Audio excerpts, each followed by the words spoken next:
Hello viewers, welcome back to colours vlogs. మీకు ఈరోజు ఒక మంచి స్నాక్ రెసిపీని మీకు పరిచయం చేయబోతున్నానండి. ఈ రెసిపీ అందరికీ తెలిసిందే, కానీ ఎంతో టేస్టీగా పర్ఫెక్ట్గా ఎలా ప్రిపేర్ చేసుకోవాలో ఈ వీడియోలో చూపించామండి. సో బయట అయితే మనం కొనుక్కుంటూ ఉంటాము పానీపూరి.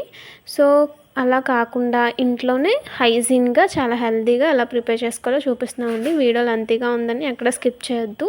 పర్ఫెక్ట్గా పానీ ఎలా ప్రిపేర్ చేసుకోవాలో, అలాగే దాంట్లోకి కర్రీ ఎలా ప్రిపేర్ చేసుకోవాలో, అలాగే పూరి కూడా మనకి పర్ఫెక్ట్గా బాగా పొంగేలాగా ఎలా ప్రిపేర్ చేసుకోవాలో చక్కగా టిప్స్తో మీకు ఎక్స్ప్లెయిన్ చేసామండి. సో వీడియోని అయితే స్కిప్ చేయకుండా చూడండి. అలాగే వీడియోలోకి వెళ్ళే ముందు వీడియోని లైక్ చేయడం మర్చిపోవద్దు. అలాగే కొత్తగా ఎవరైనా ఛానల్ని విజిట్ చేసి వీడియో చూసిన ఎవరైనా ఉంటే తప్పకుండా ఛానల్ని సబ్స్క్రైబ్ చేసుకోవడం మర్చిపోకండి. ఇంకెందుకు ఆలస్యం ప్రాసెస్లోకి వెళ్ళిపోదాము. ముందుగా ఒక మిక్సింగ్ ప్లేట్లోకి ఈ కప్ చూసారు కదండి, ఈ కప్పుతో మైదా పిండి తీసుకోవాలి. 1 టేబుల్ స్పూన్ సుజీ రవ్వ, అలాగే రుచికి సరిపడా salt, 1/2 table spoon baking soda వేసుకొని బాగా మిక్స్ చేసుకోవాలండి. అలాగే ఇప్పుడు వాటర్ని వేసుకుంటూ వీడియోలో చూపిస్తున్న కన్సిస్టెన్సీ వచ్చేంత వరకు సాఫ్ట్గా చపాతీ పిండిలా కలుపుకోవాలి. సో చూస్తున్నారుగా, కొద్దిగా వాటర్ని యాడ్ చేసుకుంటూ ఇలా సాఫ్ట్ దోలాగా మనకి మిక్స్ చేసుకోవాలండి. చూసారుగా సాఫ్ట్గా వచ్చింది కదండి. ఇలా కలుపుకున్న తర్వాత మూత పెట్టేసుకుందాం. కాసేపు దీన్ని నాననివ్వాలి. ఇప్పుడు ఒక మిక్సీ జార్లోకి కాస్త కొత్తిమీర, పుదీనా, అలాగే పచ్చిమిర్చి, కాస్త చింతపండు, రుచికి సరిపడా సాల్ట్, కాస్త వాటర్ని యాడ్ చేసుకొని మెత్తగా పేస్ట్ సిద్ధం చేసుకోవాలండి. సో చూసారుగా, దీన్ని ఒక బౌల్లోకి షిఫ్ట్ చేసేసుకుందాము. కొద్దిగా వాటర్ని కలుపుకొని వడకట్టేసుకోవాలండి. ఇలా వడకట్టేసుకుంటే మనకి ఇది ఉంది కదండి, ఇదంతా మనకి సపరేట్ అయిపోతుంది. ఇప్పుడు మనకి చక్కగా పానీ అయితే రెడీ అయిందండి. ఇప్పుడు ఒకసారి కాస్త 1/2 టేబుల్ స్పూన్ మిరియాల పొడి వేసుకొని మొత్తం బాగా మిక్స్ చేసుకోవాలి. మిక్స్ చేసుకొని ఒకసారి టేస్ట్ చూసుకుందాము. టేస్ట్ మనకి సాల్ట్ సరిపోకపోతే కాస్త సాల్ట్ వేసుకొని టేస్ట్ అడ్జస్ట్ చేసుకోవడమేనండి. సో చక్కగా మనకి పానీ కూడా రెడీ అయింది. సో ఇప్పుడు కర్రీ అండి. దీంట్లోకి ఇప్పుడు మనం కర్రీ తయారు చేసుకుందాము. స్టవ్ ఆన్ చేసుకొని ప్యాన్ పెట్టేసుకొని ప్యాన్లో కాస్త ఆయిల్ వేసుకోవాలి. ఆయిల్ హీట్ అయిన తర్వాత సన్నగా తరిగిన ఉల్లిపాయలు, పచ్చిమిర్చి, అలాగే టమాటో వేసుకొని కాస్త సాల్ట్ వేసుకొని ఇవి కాస్త మగ్గేంత వరకు ఫ్రై చేసుకోవాలండి. ఆ తర్వాత బఠానీ వేసుకోవాలి. ఈ బఠానీ ఏంటంటే ముందుగా మేము నానబెట్టి ఉడకబెట్టేసుకోవాలి. ప్రీ బాయిల్ చేసుకున్నట్లయితే మనకి కర్రీ అనేది ఈజీగా అవుతుంది. తర్వాత 2 బంగాళదుంపల్ని బాగా ఉడికించి స్మాష్ చేసుకోవాలండి. అది కూడా వేసేసుకొని ఒకసారి బాగా కలిపి కాసేపు మగ్గనివ్వాలి. సో ఇది కాస్త మగ్గిన తర్వాత 1/2 టేబుల్ స్పూన్ ధనియాల పొడి, 1/2 టేబుల్ స్పూన్ జీలకర్ర పొడి, కాస్త పసుపు, అలాగే రుచికి సరిపడా కారం వేసుకొని బాగా కలుపుకోవాలండి. సో మొత్తం బాగా మిక్స్ అయ్యేంత వరకు చక్కగా కలిపేసుకోవాలి.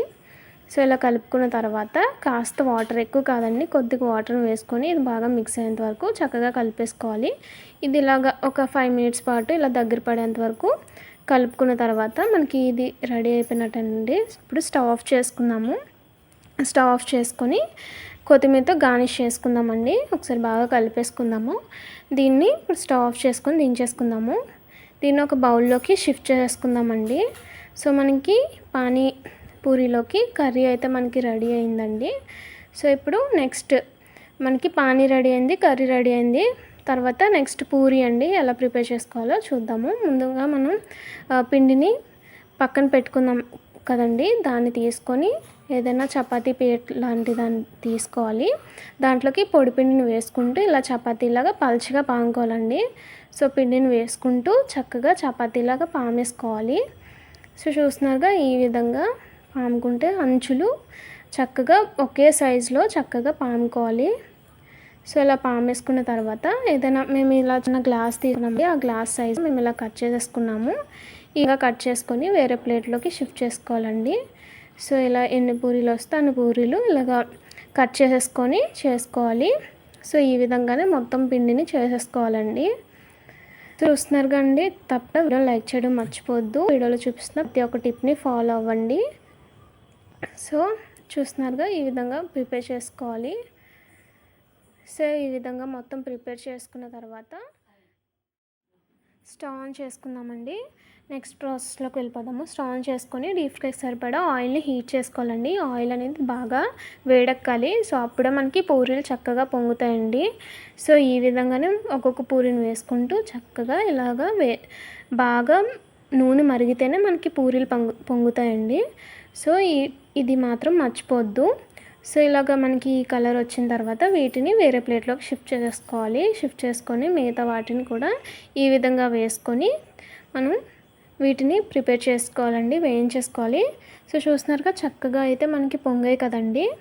సో చూస్తున్నారుగా తప్పకుండా ఈ విధంగానే ఫాలో అవ్వండి. మీరు కూడా చక్కగా ఇంట్లో ఎంతో ఈజీగా ప్రిపేర్ చేయగలుగుతారండి. సో ఇప్పుడు మనకి మొత్తం పూరీలు వేసుకున్న తర్వాత మనకి పానీపూరి అయితే రెడీ అయిందండి. So now it's serving time. So చూస్తున్నారుగా సర్వింగ్ ప్లేట్లోకి తీసుకొని మనకి ఒక కర్రీ అలాగే పానీ కూడా మనం వేరే బౌల్స్లోకి షిఫ్ట్ చేసుకొని ఇలాగా వేసుకున్నట్లయితే మనకి చక్కగా ఈ పానీపూరి రెసిపీ అయితే మనకి రెడీ అయింది కదండి. సో తప్పకుండా ఈ రెసిపీని అయితే మీ ఇంట్లో ట్రై చేయండి. చాలా హైజీన్గా, ఇంట్లోనే హెల్తీగా, సింపుల్గా ఎలా ప్రిపేర్ చేసుకోవాలో చూసారుగా. సో తప్పకుండా ఈ రెసిపీని ట్రై చేయండి. ఎలా వచ్చిందో కామెంట్ సెక్షన్లో తెలియజేయండి. సో వీడియో నచ్చినట్లయితే తప్పకుండా లైక్ చేయండి, షేర్ చేయండి. మీ ఫ్రెండ్స్ అండ్ రిలేటివ్స్ కూడా ఈ రెసిపీని అయితే షేర్ చేయడం మర్చిపోవద్దు. Thank you friends, thank you for watching.